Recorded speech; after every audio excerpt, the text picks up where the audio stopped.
Здравейте, приятели! Люси съм и днес ще ви покажа как да направите задно кълбо.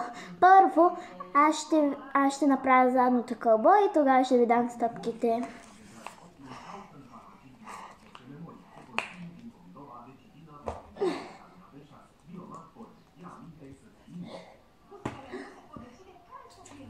Добре. Първа стъпка е да бъдете на мост.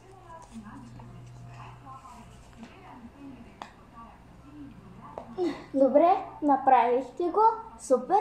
Втора стъпка е да се вдигнете удобния крак и с другия ви крак да скачате с цялата ви сила. Като скачате с цялата ви сила, можете да направите задното кълбо.